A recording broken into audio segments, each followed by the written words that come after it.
Greetings. My name is Karen Jernigan.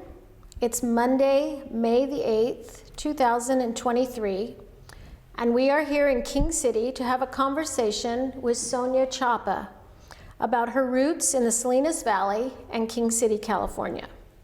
We are doing this on behalf of the San Antonio Valley Historical Association. So first, I'm going to ask Sonia to say for us your full name. My full name is Sonia Chapa, and I was born on August 1st, 1962. I was born in Matamoros, Tamaulipas, Mexico. At the age of 4, we moved, and I have lived in King City for 56 years now.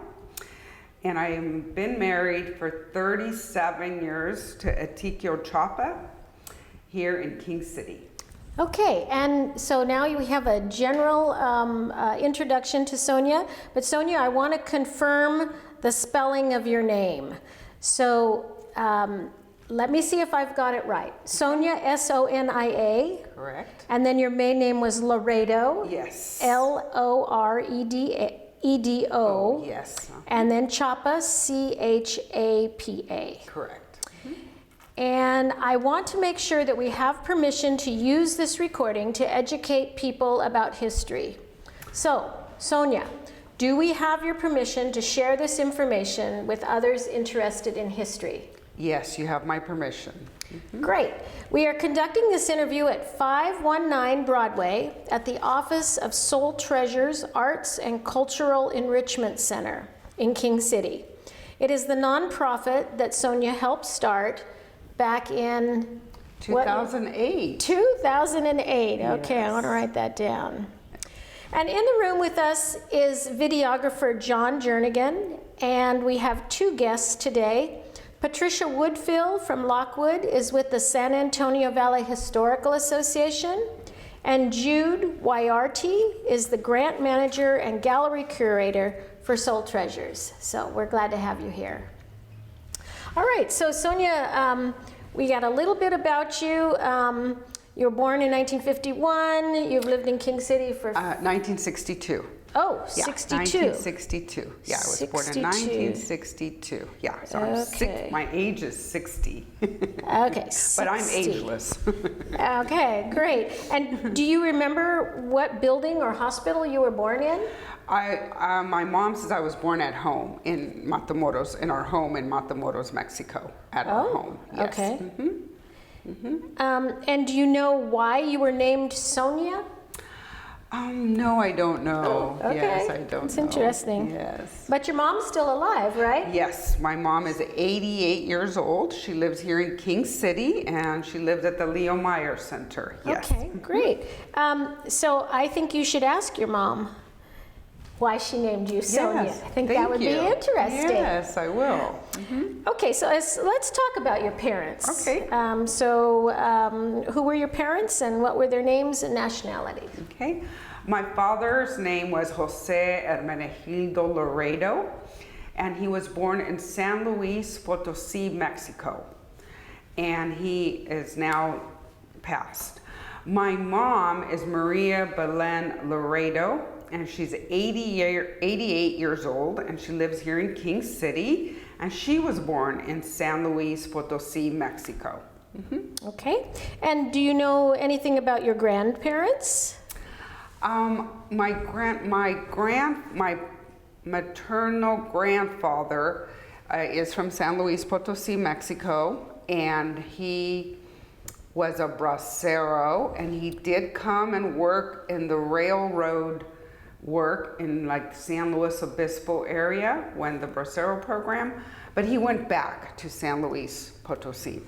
That was my grandfather. And my grandmother on my father's side, she lived in the Matamoros, Tamaulipas area, and I remember meeting her, but Agapita Vasquez was her name. Yes. And did you ever go to Mexico to visit your grandparents? Yes. So when we were little, the way my dad did it, we would all travel in December. We would all go in a pickup truck, and we would all go in the back, and we would travel from California, Arizona, New Mexico, and then we would rest in the tip of Texas where my grandmother was across the border. And then we would go to San Luis Potosi. So we would do that as a family, and we would go see them during the holidays. We did that for quite a while. So yes. what era would that have been? You were born in 62. I was born in 62, so it was in the 70s. Okay. In the 70s, yes. Okay, and did I hear you say in the back of a pickup truck? Back then, you know, they would have pickups with campers, Okay. and you didn't have to have seat belts. Okay. And so, you know, we would have these boards, and so we would all be on the top of these boards viewing the whole drive and enjoying the desert and everything that we saw. And so that's how we traveled back then. There was no seat belts, there was no all of that. Yep. So my Okay. sisters and I would all go in the back of this pickup, and we'd travel for 3 days. Wow. Took us about 3 days to get to my grandfather's village in San Luis Potosi. Mm-hmm. And so was Spanish spoken in your home? Both my parents spoke Spanish only, and they did not read or write. Yes. Spanish or English. So, but the main language was Spanish. Yes. So you grew up learning to speak Spanish. So I remember very clearly as a kindergartner, I learned English really fast, and I became their interpreter translator way Wow. back then. I would go with my mother to wherever she needed to go, or my father to interpret for them. So that's where my interpreter career began as a young child. Wow. So you said that was started when you were in kindergarten. Yeah. But when you visited Mexico, you already knew how to speak Spanish, so that was Yes. easy Yes. for you. Mm-hmm. Yes. Okay, so that was your grandparents. So what can you tell us about your parents? My father was a bracero worker, and he worked very hard, and his employer in Texas, he worked at a palm tree nursery in the Rio Grande Valley. And so because he was such a hard worker and so well liked, his boss helped him to naturalize our whole family. And so then we all became naturalized US citizens in 1967, yes. And so I remember my father, we moved here. My father was very hardworking. He was a very friendly guy. He did not speak English, but he said hello to everyone wherever we were, wherever we went. He was friends with everybody. And so I remember that very well. He was just very friendly. He spoke to everyone, even to the very end with his LAS journey. He was at Me Memorial, and he was the greeter, and he spoke to everyone, and like I said, he did not speak English. So that was my father. He was also very, you know, he's from Mexico, and so some of his values were very different than, and he brought those with him. So my mother, she is still here, and she is very hardworking. She's still working. We're still trying to. She's a very strong lady, very strong. She inspires me. She tells me her stories of how they would cross the river in the Rio Grande Valley and how they would go back and forth. And so I'm very inspired by her strength and her history. And she's still with us, and I'm still in awe of her strength. So at what point and in what year did your parents end up in King City? So we first came in 67. It was June of 67. I remember on my green card. Okay. And then we moved right away we lived at, our first home was the Red Labor Camp on Cattleman Road in San Lucas. That was where we came, and Joe Silva was the labor contractor that had that labor camp, and my father worked for Joe Silva. And then shortly after that, we weren't there very long, then we moved to King City. And so I would say 1968, I began living in the King City, in different areas, but it was in the King City, yeah. So what streets did you live on? We lived on Pearl Street. Okay. There's the home that's, I think it's right next to the King City Glass Building. Well, it used to be a big old pink home. Okay. So that was our home there. So in King 100 City. block of Pearl Street. Yes, Pearl Okay. Street. That was Okay. our home, yes. And Yeah. when you, who was in your home? You said you have some sisters? I have, so there's 9 of us in my family, but I feel like the older ones, so there was 2 of them were older, so there was 7 of us in our family that we grew up together for a while, yes. I am the 5th child out of the 9, and then I have younger sisters, younger than myself. They're all girls, yes. 9 in the family? There's all 9 girls? total. All girls? No, Oh, there's 3 boys and 6 girls. Yes. 3 boys Yes. and 6 girls. Yes. Okay, and some of your sisters still live nearby? Yes, yes. Can you tell us their names? I live in King City. Jackie Loredo lives in King City. Okay. Sandra Loredo lives in King City. And Frances Arroyo lives in King City. Yes. So those would be the siblings that you were closest to Yes, from their yes. proximity. Yes. Okay, so can you tell us what your earliest memory of King City is? So I remember the King City Motel, or El Camino Motel. I remember that very clearly because in middle school, I was hanging out with the wrong people and we would go there and that scared me, so I stayed away. And then I remember making some different choices, and so I started working for the Mirandas at a very young age because I didn't want to work in the fields. And back then, you could work in the fields at a very young age. The permit requirements weren't in place yet. So I learned to work for the Mirandas. They were a catering business. And so I would go to their homes and I would help them. And so I also remember Buttons and Bows being a business. I remember the Rustler was on 3rd Street. I remember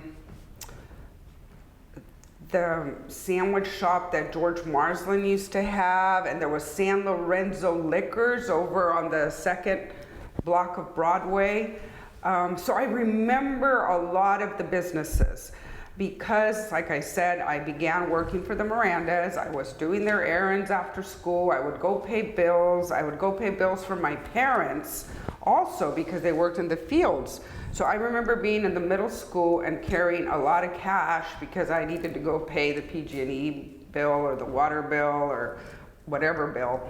Bertelli's, the pharmacy, was right here. I used to have to go buy what my mother needed at Bertelli's.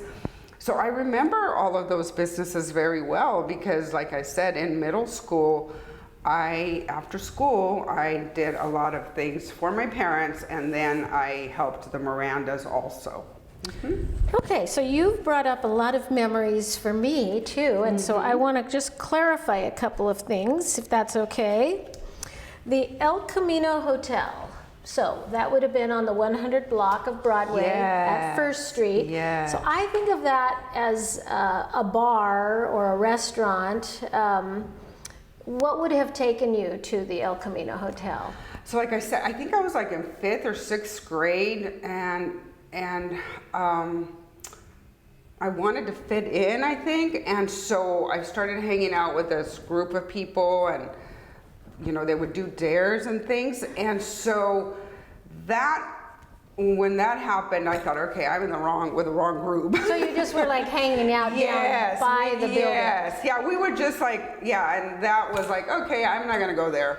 So that was, the outside was a big, beautiful building, but it was not a place where I knew I needed to be. And so it had gotten kind of run down over the years. Yes. And so that was a big lightning bolt moment that, no, I need to hang out with a different group. And so then that changed for me, yes. Okay, and then, so when you worked for the Mirandas, you're talking about Manuel and Mary Miranda? Yes, and they lived right there next to San Lorenzo School. Their big house, and I was going to San Lorenzo School when that was the middle school. So, so I would just go to their home. I would help them with the mail. I would go run their errands. I would help them with whatever I could do, and they were my first employer. Well, besides the field work, but I didn't want to go work in the fields.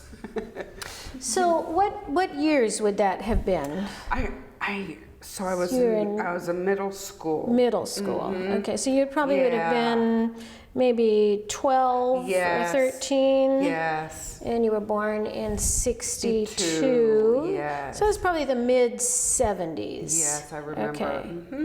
And the Mirandas were also the ones that started enriching my life. And so I continued.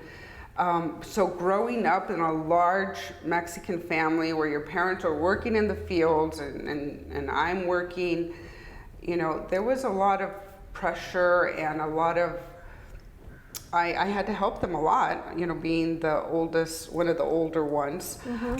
So when I went to work for the Mirandas, they began to take me to plays in San Juan Bautista. Their gifts to me were trips to Carmel. I mean, we would go to Carmel, we would go to San Juan Bautista, they would take me to Santa Cruz. That's some of the things that they gifted me with. And so my life was enriched. Even though I was working for them, I began as that young girl to see all these other worlds beyond the world that I was in, you know, living with a large family and always working and all of that. So they were the very first. And then there was the Guiazé family. I was really good friends with Shanti, and her dad was Dr. Guiazé. And so I would go spend the weekends with them. We would stay at their home in Pebble Beach. So here I am growing up and going to middle school in King City, but I'm having these amazing, enriching, life-changing experiences because these people were my friends. They were enriching my life. They were making a difference in my life way back then. You know, like I said, Shanti was my friend, and I did work for the Mirandas, but that was a big difference in my life.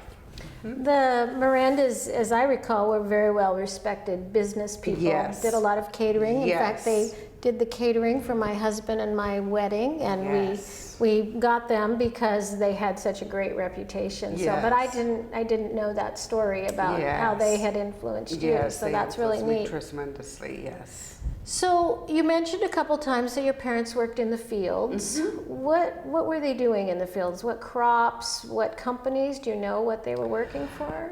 We worked for Joe Silva, and we did everything year round. I mean, whatever, and you know, I remember my father was a foreman for Joe Silva, and Joe Silva was a labor contractor.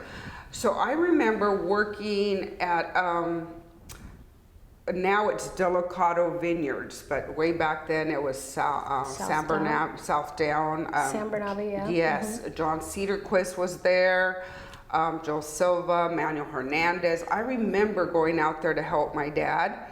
I remember doing the timesheets, because like I said, my father didn't read or write or any of that. So I was his assistant back then, you know. I would get people's names, their social security. I helped him.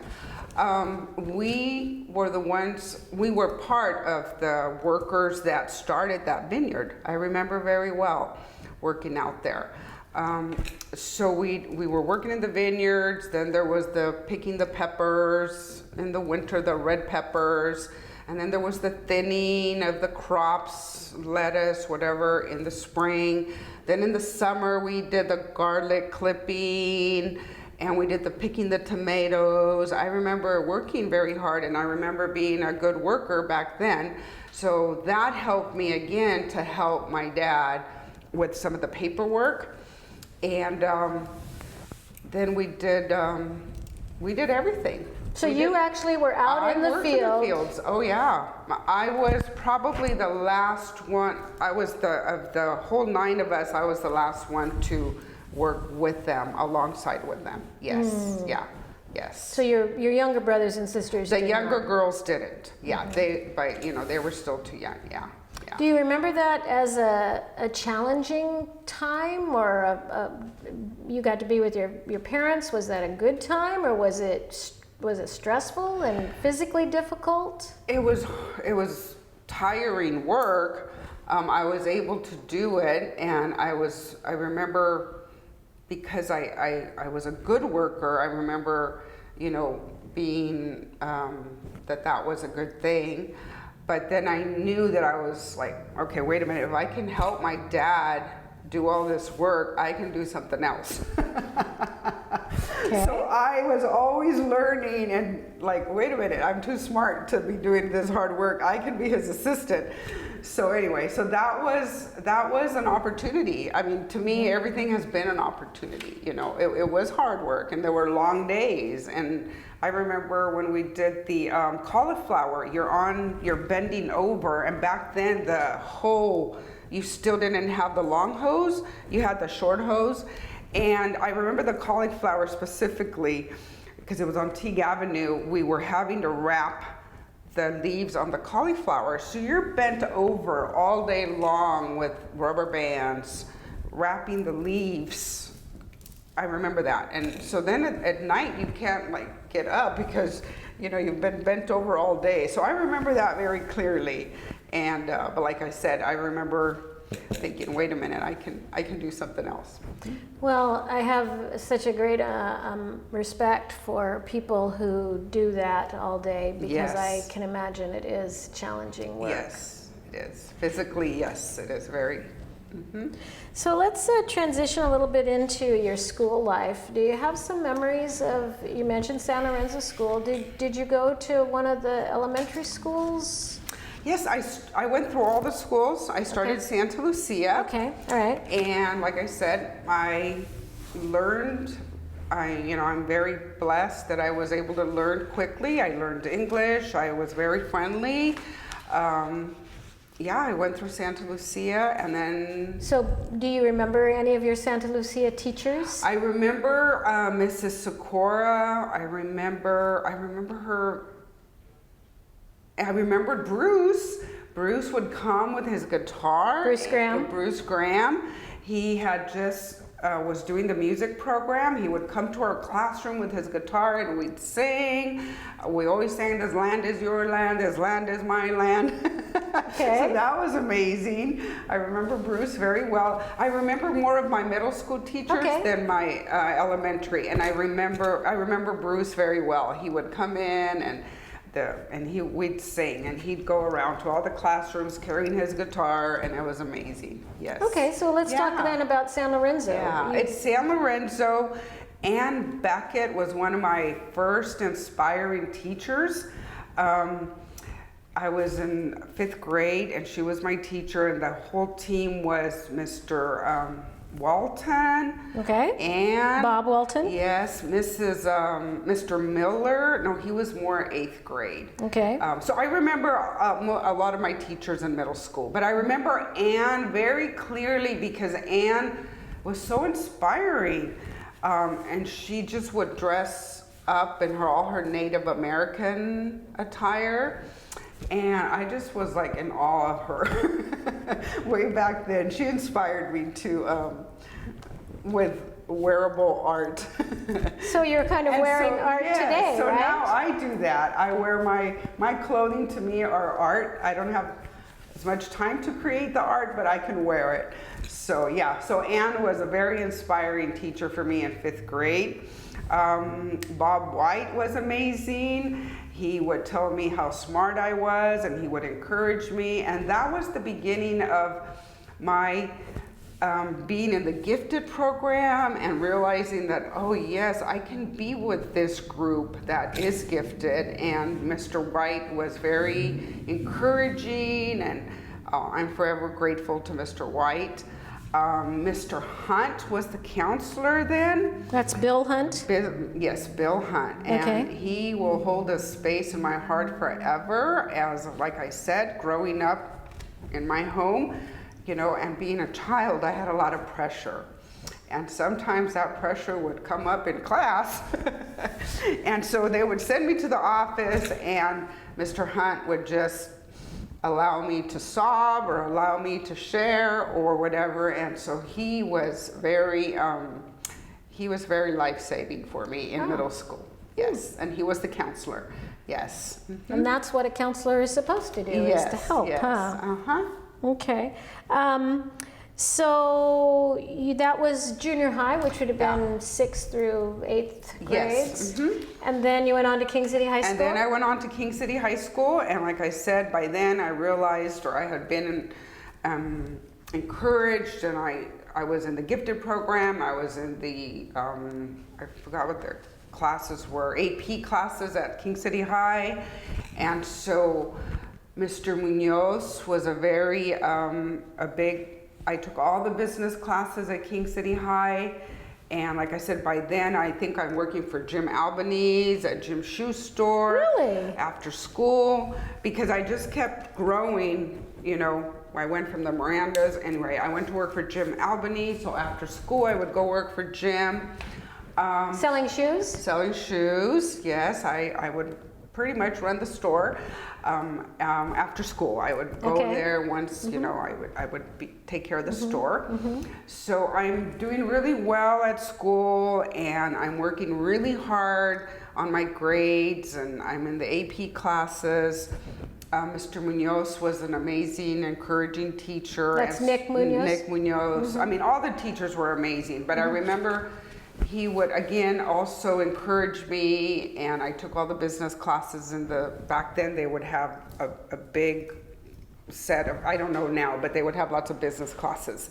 And so I was going to school, I was in student council, and I worked. So from Jim's Shoe Store, I think it was like my sophomore year, I went to work at Wells Fargo with Roberta Oswald and Annie from Smith.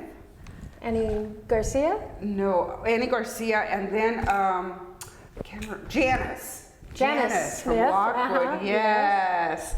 So I worked with these ladies at Wells Fargo my junior, senior year. And so this whole time I'm going to school and I'm working hard because I'm going to go to college. And then I graduated from King City High. And what year was that? I graduated in 1981. Okay. And I did graduate with a full 4-year scholarship to go to Fresno State.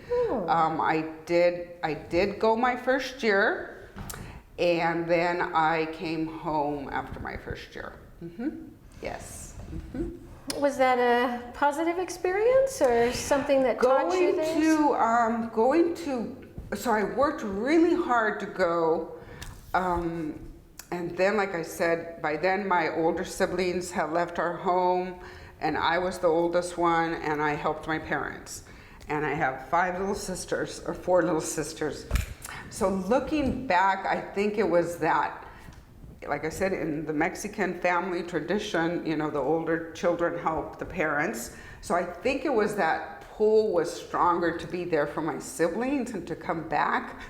And then so anyway, that's, I think, what happened. And so I came back home. I continued to work in banking, and then I continued to help my parents with my sisters. Can we take this? Okay, so Sonia, I just want to ask you a couple more things about high school. And what you remember about King City High School. Was that a time when you were involved in extracurricular activities, or did work and studying take priority over your time that you spent? Like, were you on the volleyball team and that kind of stuff? I was more on the student council, and I don't think we had leadership, but I remember doing more of the social things back then. I remember being on student council very well. Because I worked, I wasn't in sports, and again, because of our culture at that time, that wasn't something that was acceptable. So then I just stayed involved in student council. Pretty much that was my leadership that I did in high school. So what about friends? Did you make some friends there that have stuck with you for a while, or? Yes, I have friends. I was very friendly. I spoke to everyone, no matter, like I said, I was in the AP classes, so I was hung around with Marina Albanese, Allison Marsland, Irene Hearn, because I was in those classes with them, Roger Borzini, Brent Green. So we were friends, and and I did go Rosalind Gill, and I did go to the football games or some of the parties. I did go to some of them. And then I also took a lot of business classes, so I was friends. So I was very friendly, so I spoke to everyone. Yes. And I recognize some of these names that you just read off. They're people that have been in town for a long time and have some history here. So did you ever, well, let's just talk a little bit about what happened to you after you came back from Fresno State. You were back here in King City. Is that when you met your future husband? I met Chapa when we lived at the California Orchard Company. I was probably 12. Really? And he was the he ran the Mr. Ed's on Teague Avenue. So we would ride the bus, and my best friend, Beatrice Mendez, and I would go into the bus would leave us there at the store. All the kids would go into the store to get snacks. And so that's where I first met him. And he was very encouraging. He was just this friendly guy, and very encouraging to all the kids. So that's where I met him. And then, I went through school, I went off to school. And then when I came back, he had purchased San Lorenzo liquors from Carl Lopes. Okay. So I would stop there, and then now I'm 18 or 19, and so then we were friends. And that's when our relationship began. And so his name is Eutikio, is that right? Eutikio Chapa Jr., yes. Okay, Chapa Jr. And he was born and raised here? He was born in King City, raised in Greenfield. Okay. Yes. And you said that you lived at the Orchard Company at for that a while? time that I met him, yes, at the in the labor camp, in the Joe Silva labor camp, yes. And so the bus would take us to Teague Avenue, and then all the kids, we would walk all the way into the labor camp. And that's right on the Salinas Land Company? Yes. Okay. Yes, that is. And it's Teague Avenue. Okay. On Teague Avenue, yes. So what year were you married? We were married September 21st, 1985. Yep. And I have a question here. What impressed you about your future husband? I heard you say he was friendly and encouraging. Yeah, he was always very encouraging, very kind, very, just very loving, yes, he was very supportive, yes, yes. And where were you married? We were married in Arroyo Seco at the Gould Ranch. So it was an outdoor wedding? It was an outdoor wedding, yes, in September. And Bruce Graham played at our wedding. Oh, I know. really? There he is again. Wow. That's neat. Yes, he played the guitar. So now you've been married, so 85, you've been married how many years? So we've been married 37 and a half. 37 years. So do you have any advice for people on how to stay married? I think one of the biggest things that for Atikio and I has been the willingness to grow through the opportunities, because we've had some opportunities, I call them, and we have both been willing to look at them and embrace them and get through them, and that has been a big gift that we have both given each other. Super. And so let's talk a little bit about other jobs you may have had. I knew you as a social worker or a translator, or what? So, like I said, growing up I had many jobs, and then there was banking, and I loved banking. I mean, I had just gone to Hong Kong with the Vanguard agency, travel agency with Giselle was her name. Okay. We had gone on a tour to Hong Kong, and I was in banking, and you know, I loved it. And then in 1988, the boys were born, and so by then I met Washington Mutual, and I remember Dolores Shogg and Pat Ushery, and so I'm working with them, but I'm a mom of twin boys, and so that wasn't working very well. And so I decided that I needed to do something else, and I saw this position for Monterey County Office of Education for an interpreter.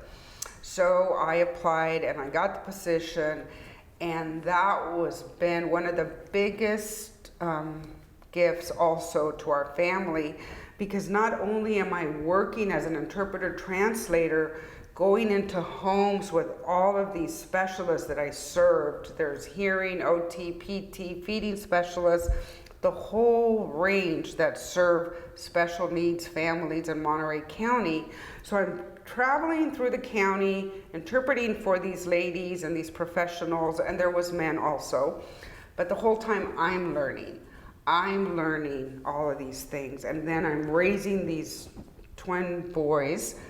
And so that helped me to learn that I was their parent, that it was my responsibility, and to be involved and be present in their lives, and to offer them enrichment in their lives. And I took all the learnings, I feel, and I am so grateful. I for 24 years I worked there. Okay. It was amazing. I was on the school schedule.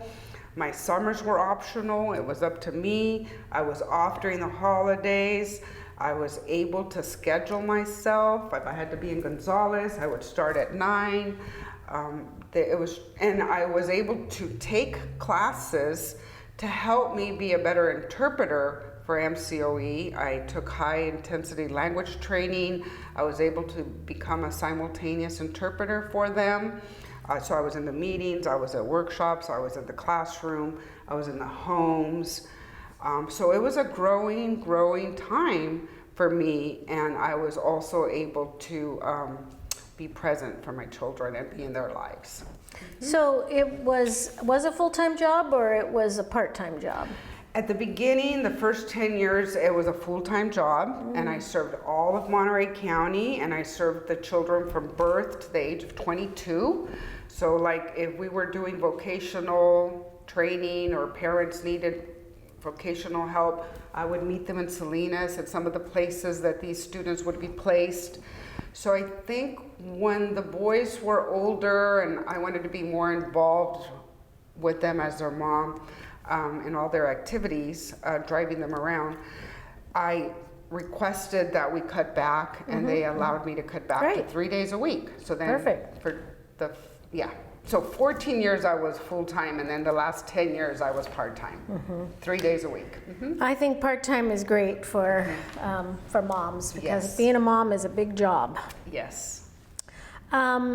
And so you got that interpreter job just from an ad in a newspaper? Or? I don't remember how I heard about it, but I applied, and Debbie Walker was the principal at the time, and I started working. Our office, my office was here at Gavilan School. The trailer's still there. I went there every day, checked my messages, did my scheduling. One time I had a little county car. It was really old, but it worked. And I traveled all over the county in my little county car. Interesting. So was there, what would you say was the best part of that job? Was it just the experiences that you had while you were? I think it was all of the learning and the fact that here I was learning and taking all this in, and at the same time I was educating, empowering, and being this voice for these moms, and they could relate to me. When we would walk in, they would welcome these interpreters that came from Santa Cruz or Pebble Beach, and we had lots of hearing impaired children, so our specialists come from way out of town, and so, but when I came in with them, it was okay, and so to have them feel comfortable and to have that trust, then they were open and they would learn, and then they would help their children. We had a mom that did implants, and I was there with her. I offered to go with her to Stanford. She didn't need me to, but it was that kind of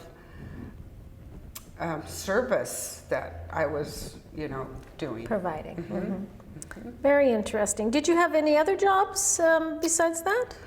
Along the way? Banking, and then this one. I think those were the two big ones. Okay. Yes. Those were the paid ones. And yes. And then you moved on to other things for, so. A lot of volunteer work, I know that for sure. So let's just briefly, we're going to take a break here in a couple of minutes, but let's just briefly talk about, you mentioned the twins and being a mother of twins. When were your boys born and what were their names? Etikio Chapa III and Nicholas Chapa, and they were both born on August 14th, 1988. Yes. And they were born in Salinas. Yes. And do you consider your mothering or your parenting years something that was meaningful to you? In what particular ways did you like being a mom, or were frustrated by it? I think the boys.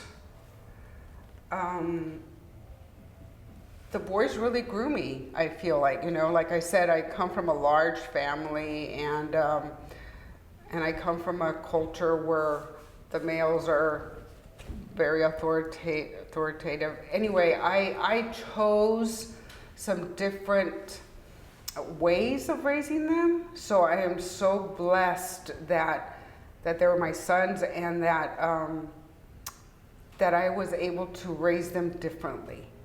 Yes, because of the learnings.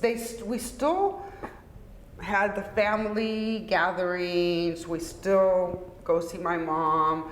We still honor a lot of the traditions, but they're also free to be themselves, and I think they love to learn. They love to, Etikio is passionate about serving the Latinx community. He just got his MBA at Chicago Booth. He worked for Stanford. He's one of the, he was one of the program managers for LBAN, Latino Business Network, where they empower and educate Latinx business owners nationwide. So it was a very rewarding. There has been some opportunities too, yes, but like I said, for me, those opportunities have been time for growth. It's like, what is now ours to grow in? So where does Eutychio the third live now? He lives in Mountain View. Okay. Yes. And Nicholas, where is he? Nicholas lives in Mountain View, and Nicholas is a dad. He has a 16-month-old little boy. His name's Luke. And Nicholas is now, at this time, working full-time for Driveline Baseball. And they are a training company in the United States. And Nicholas is one of their program designers, an editor, and he tests their equipment. So he is now doing what he loves. It took him a little while because he has an English degree, and then he decided he did not want to be an English teacher, so he was coaching at Manuel for a long time, and then using his English degree, editing and doing other work with it. And then now he is working full-time for Driveline.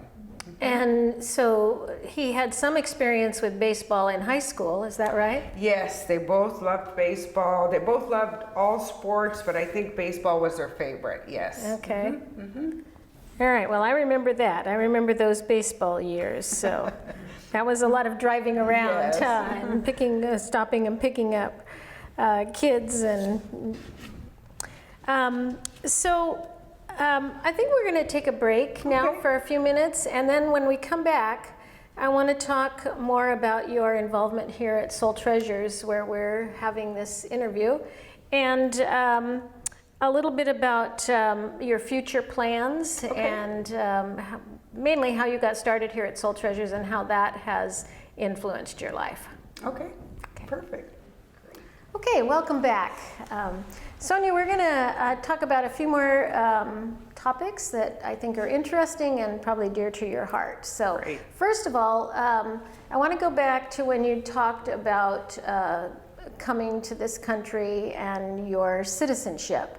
And I think you said that you were a naturalized citizen when you came here. Is that correct? Yes. Can you explain that a little bit, what that means? So the naturalization process allows people to come to the United States, but you're a naturalized citizen. So you can come here and you can work here, and you're here and you're safe.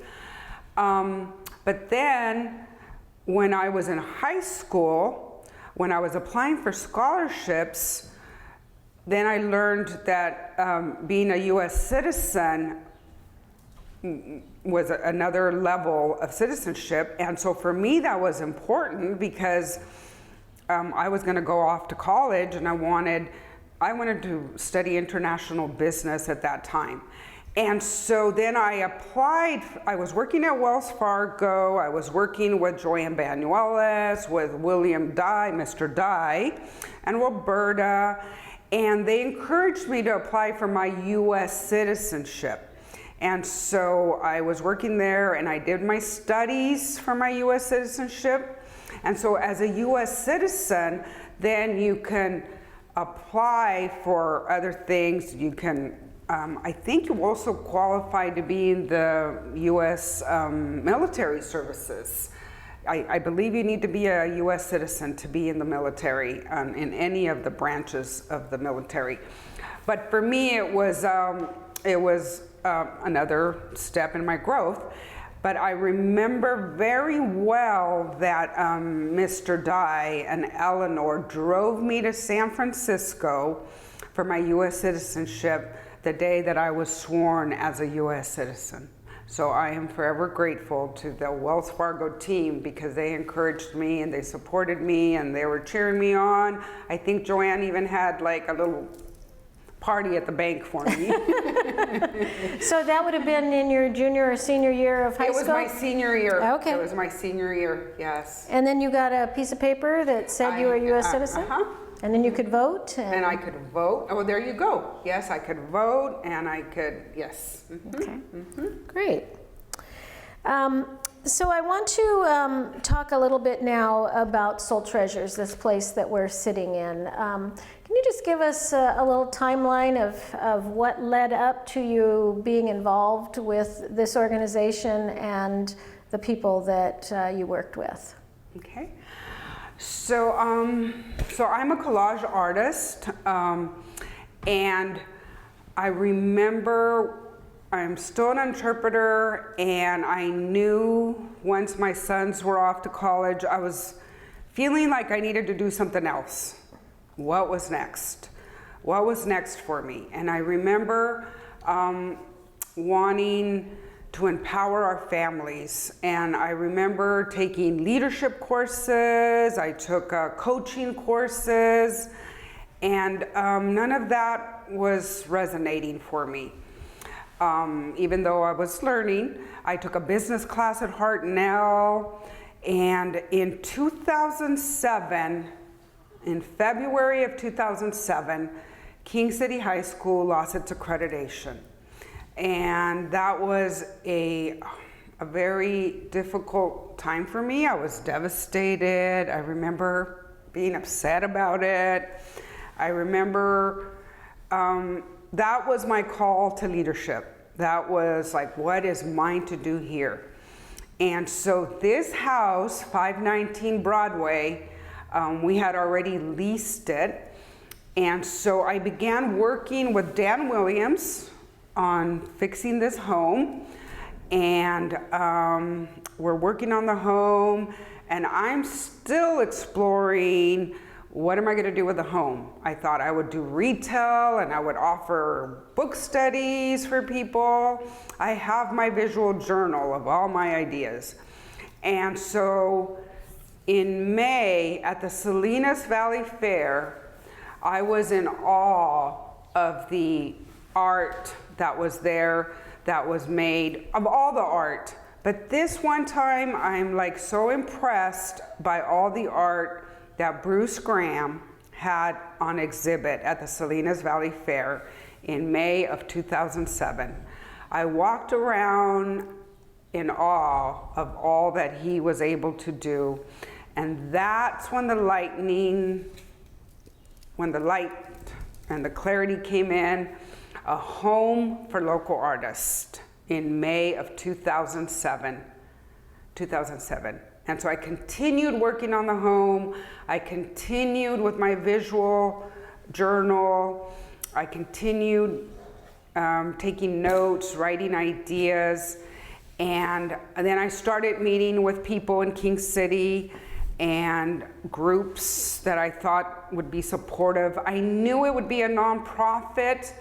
I had the opportunity to be in Salinas with my sons and to be in Monterey, and I saw all these events that happened up there. And so I took this business class and I learned about nonprofits. So I'm working on the home, and I knew I was going to be a nonprofit. I did know that. And then Barbara Pekema in October asked me to come, asked me if she could see the home. And Dan and I were almost done. I think we needed to do the floors. And Barbara was looking for her lettuce quilt business that her and Katie Mackin were going to be opening. So I bought Barbara here, and then I invited her to my home on October 8th of 2007. And I showed her my visual journal. I shared my idea with her, a home for local artists. And that day, we went to Somoko Foundation, and they sponsored us. And then that was the beginning of a home for local artists. And then we did all the work. The next day, Bruce Graham, who was on the Somoko Foundation's board, came to my home and asked for me to share everything with Suzette. And then they asked to be involved. And of course, then it was Bruce, Barbara, and myself as the founding directors of a home for local artists. And for 2 years, we worked it. I took a leave of absence. We worked on a board. We did all the business things. And we opened Soul Treasures on February 11th of 2008. So here we are now celebrating our 15th anniversary. And a home for local artists is now an arts and cultural enrichment center. We have many artists and many instructors that offer art, music, theater, and it just, it's been 15 amazing years. And as you can see on this art piece, there's 15 rays, and there's just snippets of all of the happenings. We've had like 21 plays that have been offered to the King City community, to all of South Monterey County. So we are an arts and cultural enrichment center here in King City for people of all ages. We have art here at Soul Treasures. We have art in the schools. We have art instructors that go to the Chispa communities in King City and Greenfield. We have music, we have strings. Aya Edinger teaches strings, piano, and then we have our theater program, who is done some amazing productions. All of this has happened in the last 15 years, and here we are now. And I remember for me at the beginning when I was inspired that I could not take the children and enrich their lives the way I was taken, but that we could bring the children here. And everything is already here in King City. We already have these amazing artists. We have these amazing musicians. We have it all here, and we just needed a home. And so it has been amazing to offer all of this to our community members, to South Monterey County, to our children. It's amazing when they're all walking from the schools to Stanton Theater to see the plays that Soul Treasures is offering. So we are enriching everyone's life at Soul Treasures. So it seems like a lot of the experiences you had as a child and growing up have all made you into the person that you are today, and with this passion for arts. And what do you see for the future as far as your involvement in promoting what's going on here? Right now, what's unfolding for me is, like I said, I'm a collage artist, and I have my visual journal for Soul Treasures of how it all unfolded and how that happened. And so I would like for me and to offer that to our youth and to our parents. I believe that yes, education's very important, very, very important. And all the activities that we offer are very important, but I think visioning, and so if I can start offering some of the visioning courses that I'm able to offer, that's what I will be doing. And you serve on the board of Soul Treasures? Yes, I serve on the board of Soul Treasures, yes. And how many people are on that board? Right now we have 6 board members, so yes, we are looking for new board members. And then you have a CEO, or? We have an executive director. And that's? Jeff Hendershide, okay. And he is full-time. We have our grants manager, Jude Arte, and Jude is also the gallery curator. And then we have Maria Turner, and she is our operations manager. And we just hired Alicia Trujillo, and she is the assistant to the operations manager. And then I'm here 2 days a week right now,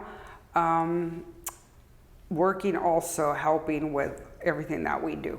And then do you have volunteers that come in and work for? This has been a community, it's the whole community has been part of Soul Treasures, and we're very grateful to our funders, to the board, to the whole community, and our volunteers. We have some amazing volunteers that help with the theater, that help here. Sun Street helps us with the yard.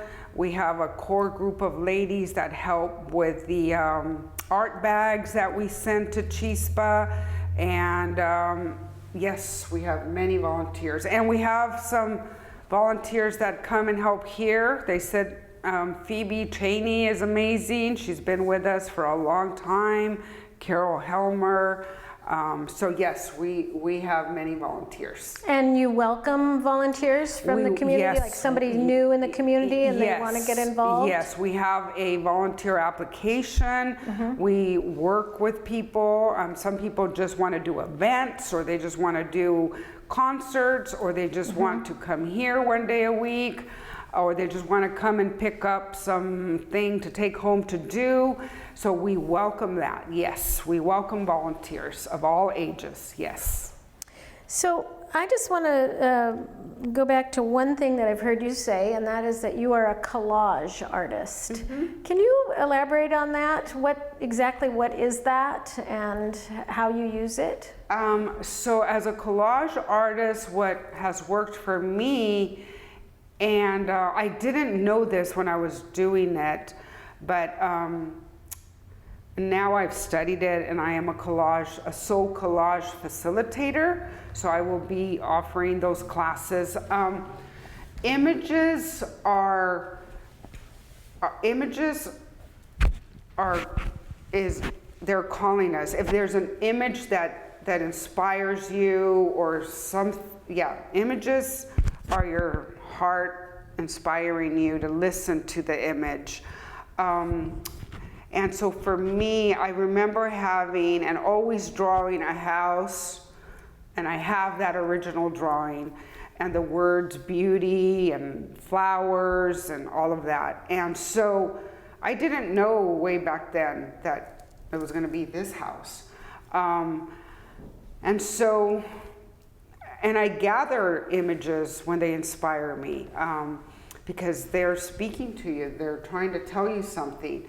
And I'm wearing this dress. It's a peacock. I had no idea the peacock is all about beauty and balance. And, I had pictures of peacocks, and I didn't know why. And so when I took some courses on visioning and visualization, I learned that images are speaking to us for a reason. And so I started, so I am a soul collage facilitator for that reason.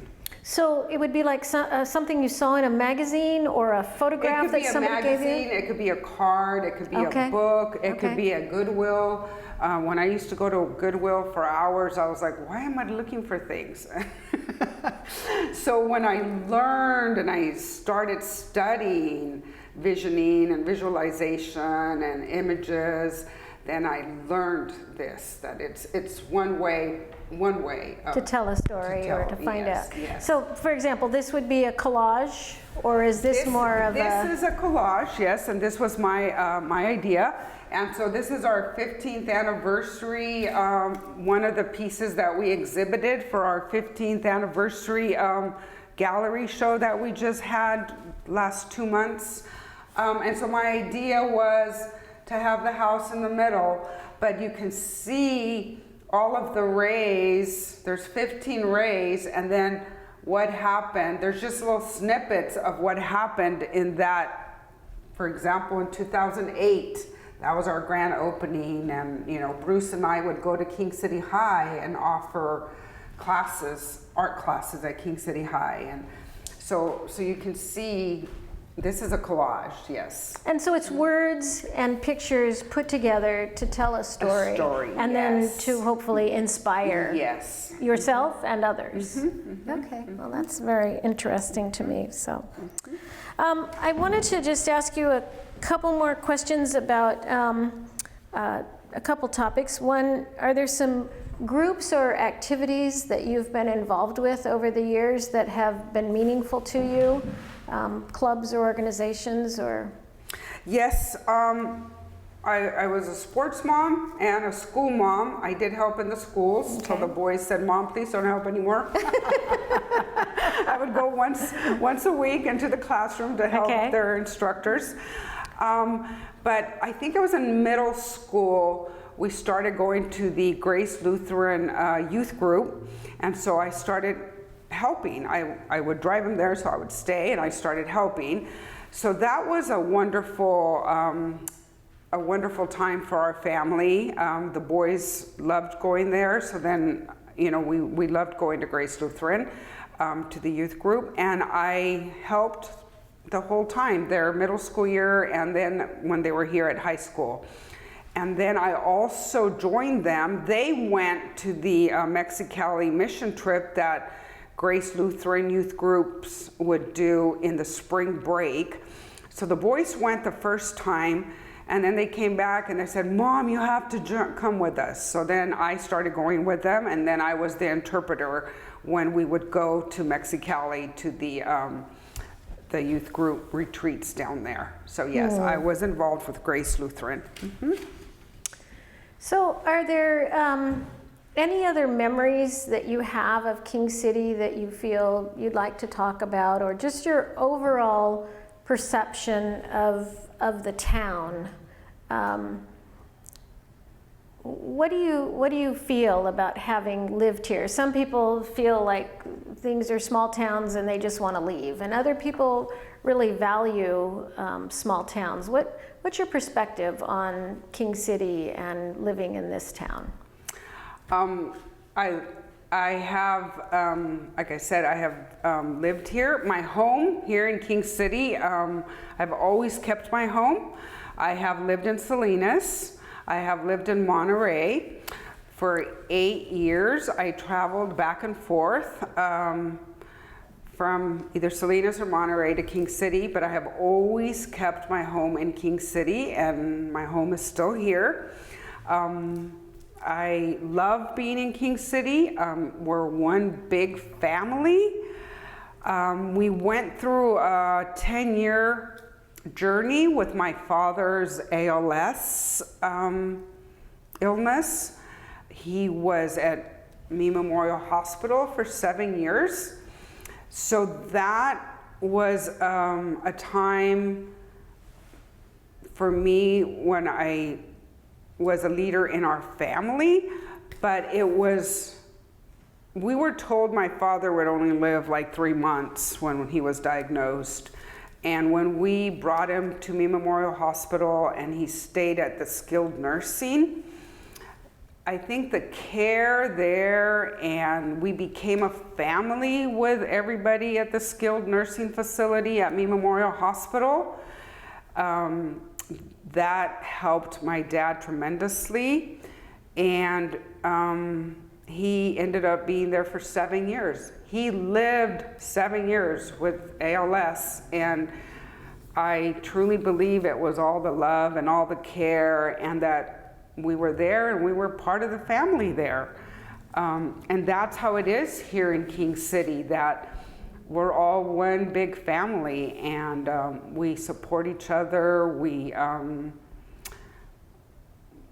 all bring our gifts to the community to make it a better community. So I'm very happy here, and I'm very happy that I can travel somewhere else, but that I can come home. That's a wonderful thing to say. So you mentioned your home. You live on King's Place? Yeah, 201 King's Place. 201 yes. King's Place. And how long have you been there? We have been there,